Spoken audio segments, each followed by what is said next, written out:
Reproduction system की बात कर रहे हैं, और जो रिप्रोडक्शन सिस्टम है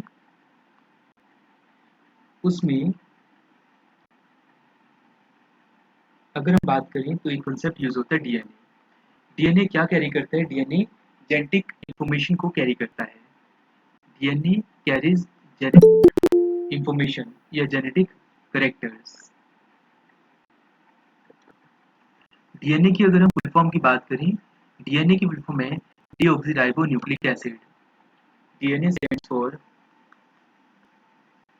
deoxyribo nucleic acid.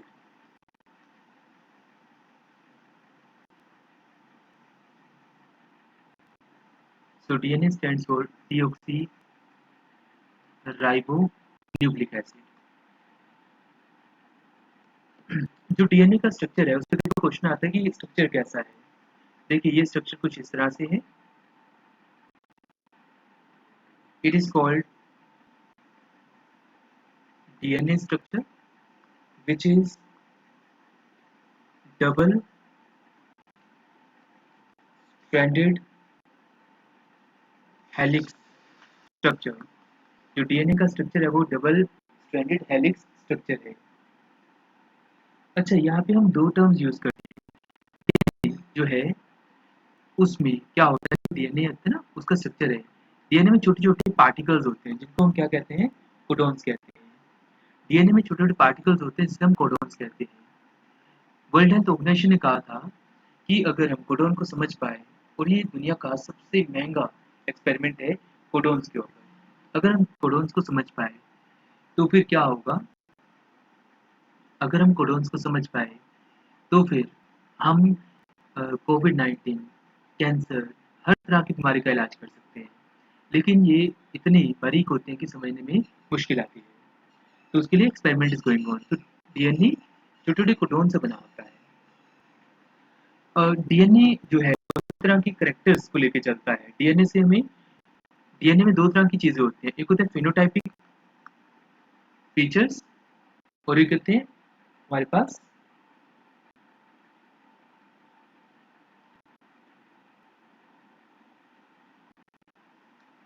जेनोटाइपिक।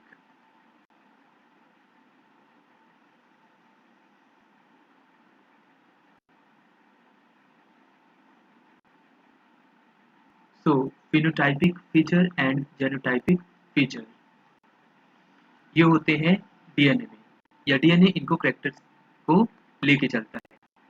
So phenotypic features और जेनोटाइपिक फीचर्स। फिनोटाइपिक फीचर्स क्या होते हैं? जिसमें एक्सटर्नल कैरेक्टर्स की बात की जाती है। There are the external characters. और जीनोटाइपिक फीचर्स क्या होते हैं जिन्हें डीएनए कैरी करता है? जीनोटाइपिक फीचर होते हैं जो जिसमें इंटरनल चीजें होती हैं। जैसे मान लीजिए किसी को कोई इंटरनल बीमारी है और उसको वो बीमारी आगे भी है, तो वो जेनोटाइपिक फीचर कहलाता है। जैसे मान लो किसको हीमोफीलिया है तो उसको हीमोफीलिया आगे भी होगा, तो इसको हम जेनोटाइपिक फीचर कहते हैं। तो हम यहाँ पे कह सकते हैं phenotypic feature and genotypic feature, ये दो फीचर्स हैं जो कैरी करते हैं DNA.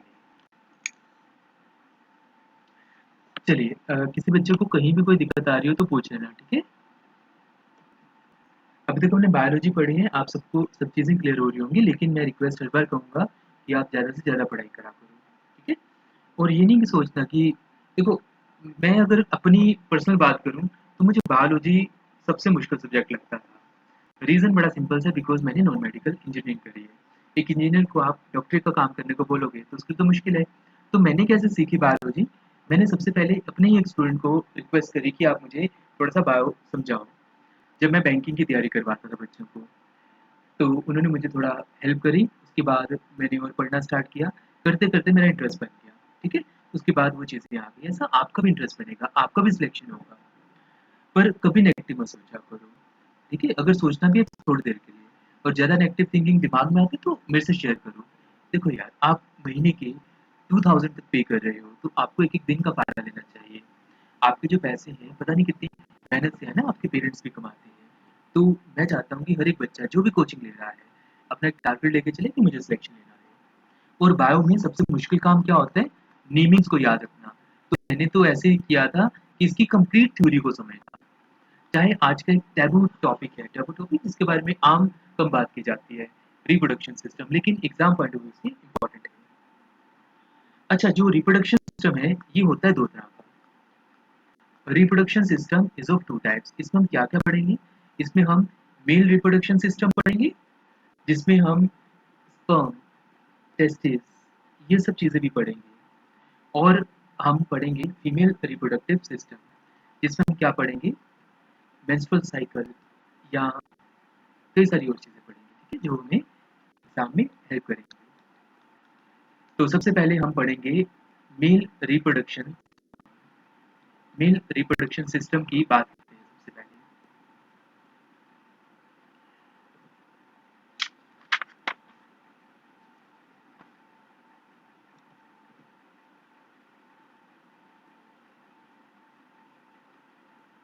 The first point is about male reproduction system.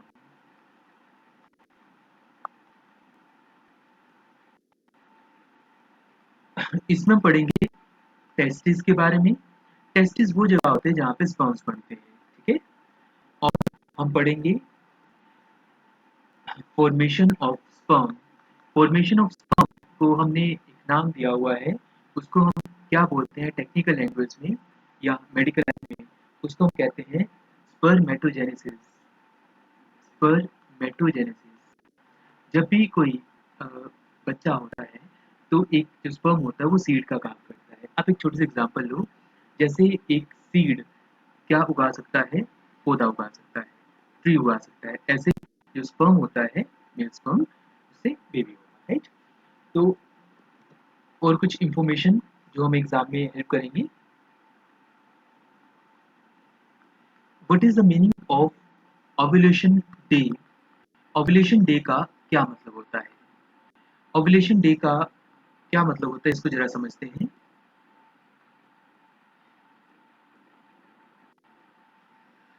देखो, ओव्यूलेशन डे जो एक मेंस्ट्रुअल साइकिल है जो कि फीमेल्स में चलती है, ठीक है, जिसे हम मेंस्ट्रुअल साइकिल की अगर बात करें तो ये एक साइकिल होती है जो 28 डेज की आप मान सकते हो।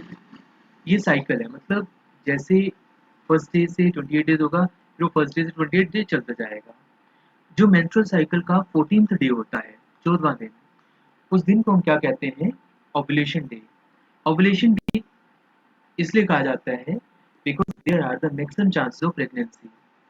प्रेगनेंसी होने के सबसे ज़्यादा चांस किस दिन होते हैं? ओव्यूलेशन डे पे होते हैं। और ये कब होता है? On the 14th day of the menstrual cycle.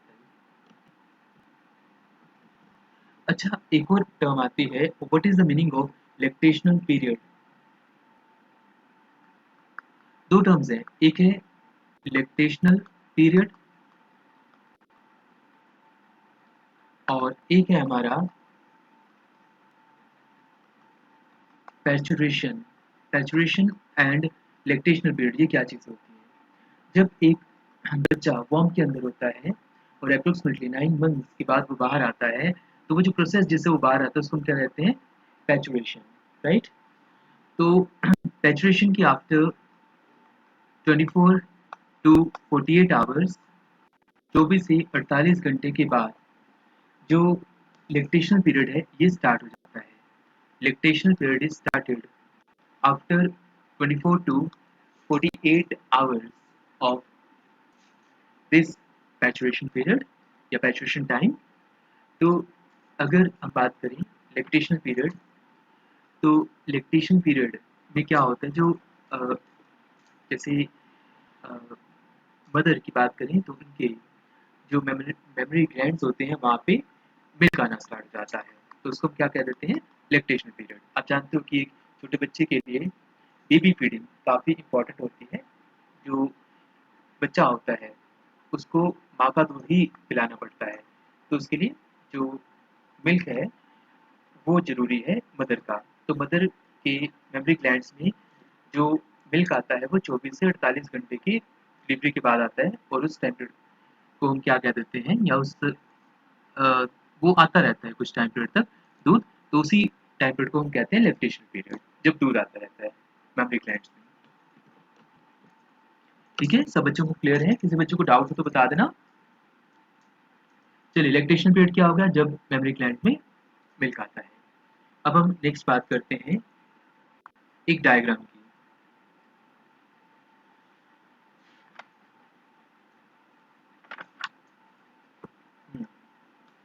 या डायग्राम से पहले मुझे आपको उसके कुछ बेसिक्स बताने पड़ेंगे ताकि आपको चीज़ें क्लियर हो पाएँ। ठीक है? तो थोड़ी सी चीज़ें समझते हैं पहले। सबसे पहली चीज़, what is the meaning of testicular lobules? जो टेस्टिकुलर लोब्यूल्स होते हैं वो क्या होते हैं? देखो, ऐसा होता है, जो टेस्टिस होती है ना, टेस्टिस कुछ इस तरह से होती है, और दो टेस्टिस होती है मेल में, आप शायद सुना होगा कहीं।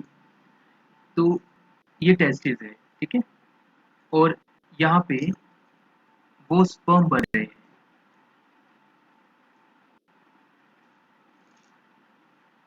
इस तरह से, और ये जो स्पर्म्स बन रहे हैं बेसिकली ये किसके अंदर बन रहे हैं? ये बन रहे हैं टेस्टिकुलर लोब्यूल्स के अंदर। एक्चुअल टेस्टिकुलर लोब्यूल्स में क्या होते हैं? टेस्टिकुलर लोब्यूल्स में सेमिनिफेरस ट्यूब्यूल होता है, जिसके अंदर ये जो स्पर्म्स है वो बन रहे होते हैं। So we can say formation of sperm occurs in testes, and ये टेस्टिकुलर लोब्यूल्स में होते हैं सेमिनिफेरस ट्यूब्यूल, जहाँ पे स्पर्म की फॉर्मेशन हो रही होती है। ये बात होगी सबको क्लियर? टेस्टिकुलर ट्यूब्यूल्स, उसके अंदर सेमिनिफेरस ट्यूब्यूल, उसके अंदर स्पर्म्स बन रहे होते हैं। अच्छा देखो, इसके बाद अगर हम आगे बात करें, एक टर्म आती है स्पर्मेटोगोनिया। स्पर्मेटोगोनिया क्या चीज़ होती है, इसको थोड़ा समझ लेते हैं। देखो, जैसे ही हमने बात करी इसकी,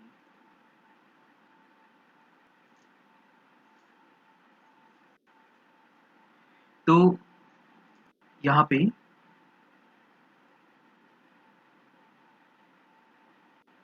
जो ये स्पर्म बन रहे हैं, अभी इनमें एनर्जी वगैरह नहीं है, तो इससे मोटेलिटी बोलते हैं, मतलब मूवमेंट इनके पास नहीं है, तो इनको लाइक टेल लग जाती है। ठीक है, इनको टेल लग जाती है, तो जो टेल होती है जब वो लग जाती है, तो इनको हम क्या बोल देते हैं? Spermatogonia. We call this sperm as spermatogonia, मतलब वो ये स्पर्म होते हैं जो कि मूव कर सकते हैं। These are called spermatogonia. तो क्या फर्क है स्पर्म एंड स्पर्मेटोगोनिया में? स्पर्म क्या है? जो फॉर्म्ड हुए हैं जस्ट, और स्पर्मेटोगोनिया का मतलब क्या है? जिनको क्या लगी? टेल लगी। अगली टर्म हम यूज करते हैं, नेक्स्ट टर्म जो हम यूज करते हैं वो करते हैं, what is the meaning of वैसा एफ्रेंशिया? वैसा एफ्रेंशिया नामक टर्म का क्या मतलब है? देखो, जो टेस्टिस होती है ना, वहां पे जो टेस्टिस होती है वहां पे जो स्पर्मेटोगोनिया है वो इकट्ठा होना स्टार्ट हो जाता है, स्टोरेज हो जाती है। तो हम कह सकते हैं कि टेस्टिस के अंदर इस स्पेस को वैसा एफ्रेंशिया कहा जाता है। वैसा एफ्रेंशिया एक टेस्टिस के अंदर जगह होती है, जहाँ पे क्या होते हैं, जहाँ पे ये जो स्पर्मेटोगोनिया है ये बहुत अधिक मात्रा में इकट्ठे हो जाते हैं, ताकि जब भी इजैकुलेशन होता है तो उस टाइम इनकी यहाँ से आपूर्ति होती है, right? And what is the meaning of ejaculation? It's meaning is very simple. जब स्पर्मेटोगोनिया रिलीज होते हैं तो उसको क्या कहते हैं? इजैकुलेशन। या ऐसे सादे शब्दों में कहा जाए when sperms are releasing of sperms. आप आगे देखोगे कि ये टर्म कहलाएगी releasing of semens. There is small difference between semens and sperms, जो मैं आगे आपको बताऊंगा। ठीक है, अच्छा चलो अभी और चीजों को समझते हैं।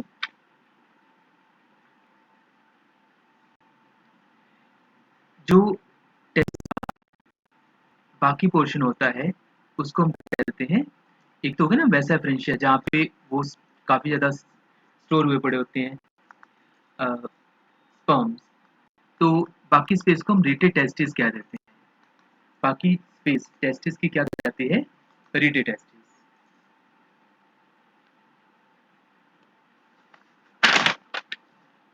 वैसे अगर मैं थोड़ा और बारीकी में आपको समझाना चाहूँ तो थोड़ा सा आप और बारीकी में समझ लो। जैसे अभी हमने देखा टेस्टिस है, राइट, यहाँ पे इस स्पेस में हमने कहा कि वैसा फ्रेंशिया है, इस स्पेस को हमने वैसा एफ्रेंशिया कह दिया, बाकी स्पेस को हमने रेटेड टेस्टिस कह दिया। लेकिन एक और स्पेस होती है जिसे हम क्या कह देते हैं, एपिडाइडमीज। इस स्पेस को, इसे हम एपिडाइडमीज कह देते हैं। देखो वैसा फ्रेंशिया जो है उसके पास वाली स्पेस को एक्चुअली में कहते हैं epididymis, which is called the temporary storage of spermatozoa. Spermatozoa actually होता क्या है, जो सबसे पहले हमारे पास स्पर्म्स हैं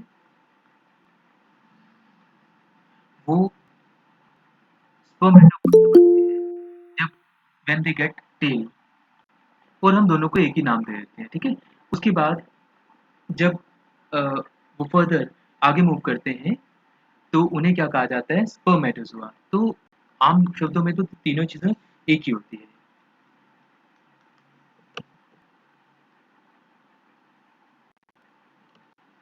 चलिए नेक्स्ट मूव करते हैं।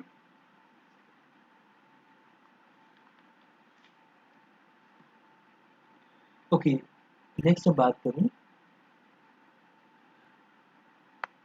मैं प्रॉपर थोड़ा सा नाम लिख के देता हूँ। स्पर्मेटोसाइट, स्पर्मेटोसाइट जो हमने सबसे पहले पढ़ा, अ, जिसमें जो स्पर्म अभी अंडर डेवलप्ड है, जस्ट फॉर्म्ड हुआ है, जस्ट फॉर्म, उसे हम स्पर्मेटोसाइट कहते हैं। फिर जब उसमें टेल वगैरह लग जाती है तो उसको हम क्या कहते हैं, स्पर्मेटोगोनिया, स्पर्मेटोगोनिया। और जब उसको और न्यूट्रिएंट्स मिलते हैं तो उसको क्या बोला जाता है, स्पर्मेटोजोआ। सो स्पर्मेटोसाइट, स्पर्मेटोगोनिया, स्पर्मेटोजोआ।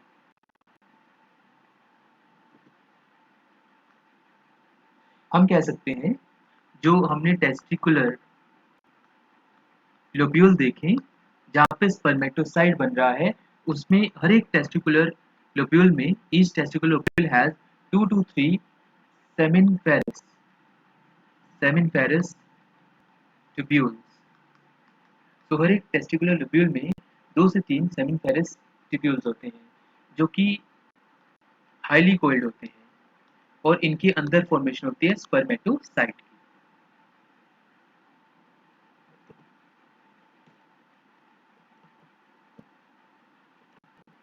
मैं एक लाइन लिख देता हूँ, आपको समझने में आसानी होगी। The line is that spermatocytes are developed and formed। लेकिन स्पर्मेटोगोनिया क्या है, they have tails also, they have tails also, and they are accumulated, मतलब इकट्ठे हो जाना, they are accumulated in reticulates।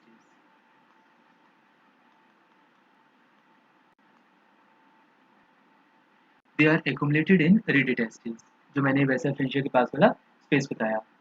और जो वैसा फ्रेंशिया है वो क्या है, वैसा एफ्रेंशिया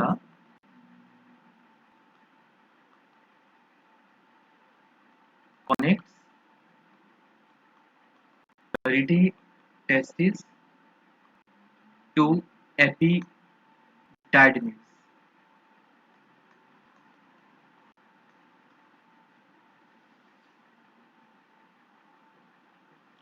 चलिए, तो सबको हो गया होगा क्लियर। एक मैं और टर्म याद लास्ट बोलता हूँ, सर्टोली सेल्स। सर्टोली सेल्स का क्या मतलब होता है?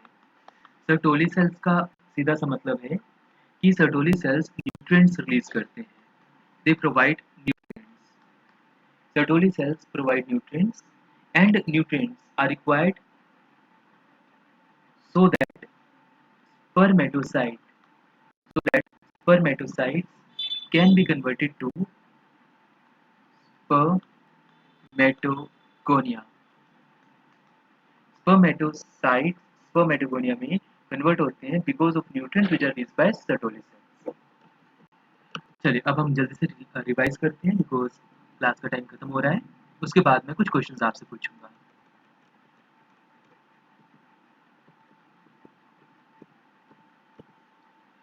चलिए, सबसे पहले हम डीएनए की बात करते हैं। डीएनए मतलब डीऑक्सीराइबो न्यूक्लिक एसिड। तो ये genetic characters and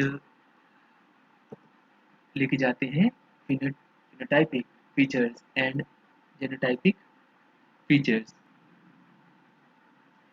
phenotypic features का मतलब है कि जो एक्सटर्नल कैरेक्टर शो करते हैं, और जेनोटाइपिक फीचर का मतलब है जो इंटरनल फीचर शो करते हैं। जैसे एक बच्चा है, उसका नाक कैसा नजर आता है, उसके पापा की तरह, है ना, या दादाजी की तरह, तो वो फिनोटाइपिक कैरेक्टर्स हो गई। लेकिन उसमें कोई बीमारी तो नहीं, या वो इंटेलिजेंट है, वो जेनोटाइपिक फीचर हो गए।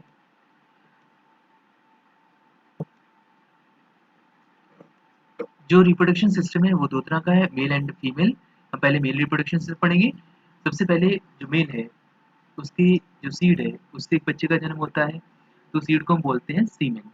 सीमेन और स्पर्म में फर्क होता है, जो मैं आपको कल के लेक्चर में बताऊंगा। तो स्पर्म को हम स्पर्म नहीं बोलते, उसको हम स्पर्मेटोसाइट बोलते हैं, जो भी हम आगे पढ़ेंगे।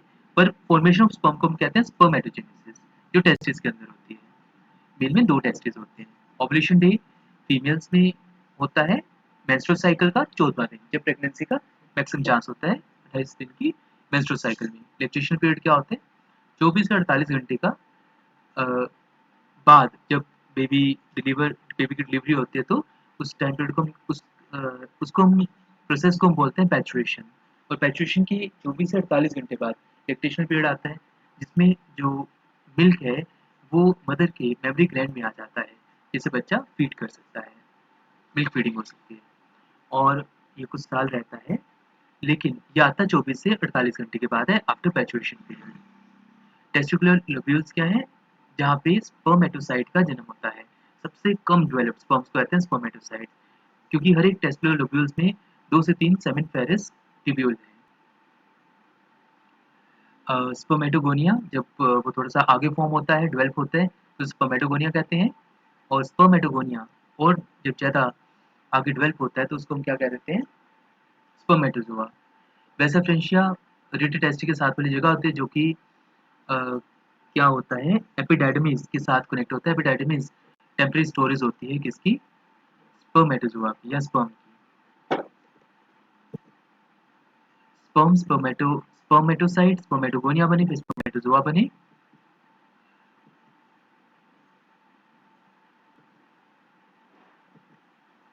सर्टोली सेल्स क्या करते हैं? स्पर्मेटोसाइट को कन्वर्ट करते हैं स्पर्मेटोगोनिया में, क्योंकि वो न्यूट्रिएंट्स प्रोवाइड करते हैं। ठीक है, चलो अब मुझे जल्दी से कुछ क्वेश्चंस के आंसर बताओ। पहला question,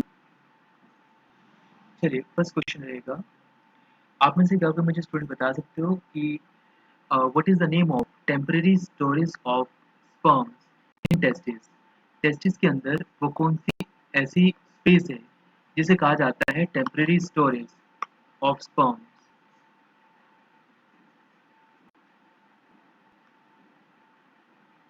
which space is called temporary storage of sperms?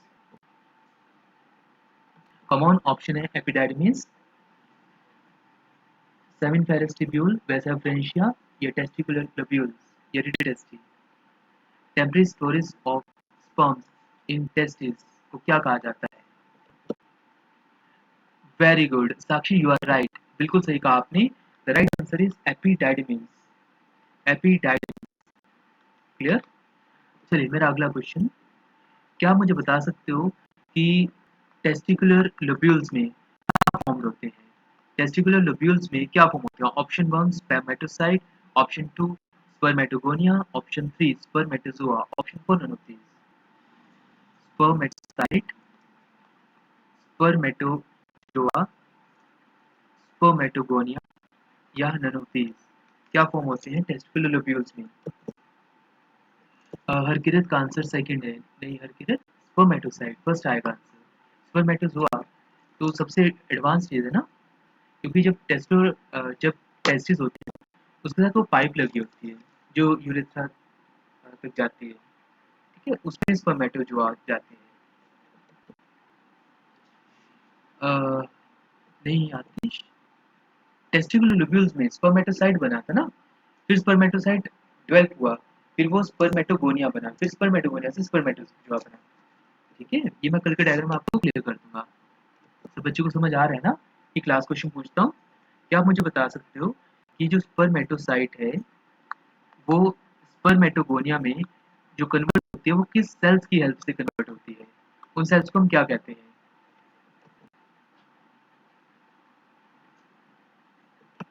उन सेल्स को क्या कहते हैं जिनकी हेल्प से स्पर्मेटोसाइट कन्वर्ट होता है स्पर्मेटोगोनिया में? हाँ Kiran, you are right, Sertoli cells. उनको हम सर्टोली सेल्स कहते हैं। ठीक है, चलिए thank you so much, this is all about the biology class. I hope you understood this class. 1 minute का ब्रेक रहेगा, आपको कोई चीज़ में दिक्कत आई हो तो बता देना, फिर हम अगली क्लास में मिलते हैं।